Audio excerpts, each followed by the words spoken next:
ल good morning नमस्ते हजुर सबैजना सञ्चारमा हुनुहुन्छ होला होइन हामी पनि सबैजना सञ्चारमा हुन्छ। आज चाहिँ म त्रिभुवन अन्तर्राष्ट्रिय विमानस्थलमा छु।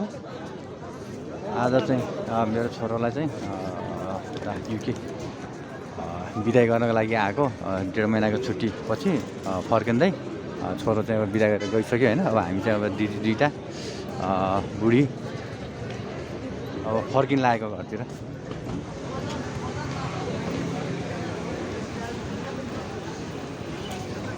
कहाँ गएर आउनुभयो तपाईँ?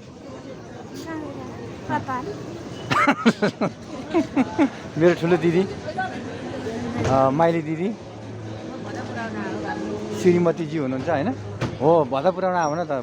भदालाई चाहिँ छोरा र भदालाई चाहिँ अब बिदाई गरेर चाहिँ अब उहाँहरू चाहिँ अब घर फर्किँदै हुनुहुन्छ होइन। Okay sir okay. अब हामी घरतिर लाग्ने होइन त। यसरी चाहिँ अब त्रिभुवन अब अन्तर्राष्ट्रिय विमानस्थलमा आएर चाहिँ अब फोटो खिच्न पाउनु पनि अब एकदम चाहिँ अब गर्वकै कुरो हो होइन। छोरो चाहिँ अब विदेशमा छ, आमदानी भइरहेछ, कहिले लिनलाई कहिले चाहिँ अब पुर्याउनलाई चाहिँ आएर बस्छ। Thank you so much. ज्ञान गर्दा छैन यो भिडियो अझै पनि सुरुदेखि अन्तिमसम्म चाहिँ अब यस भिडियोलाई स्किप नगरिकन हेरिदिनु होला। मेरो च्यानलमा चाहिँ कोही नयाँ हुनुहुन्छ भनेदेखि विप्रो फोर्सिङ सेभेनलाई चाहिँ सब्सक्राइब गरिदिनु होला है। Thank you so much. होइन तिनैजना गाडीमा माइक्रो ट्याक्सीमा जाउने क्या?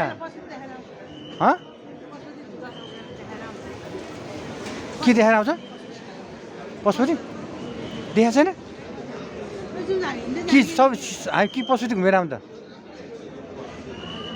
फेरि बाख्राको कुरामा भोक लागिसक्यो। तिनजना जान्छ म जान्छु है। चियामा पसल बनाउनुपर्छ। त्यसले के गर्छ भरै हुँदैन क्या।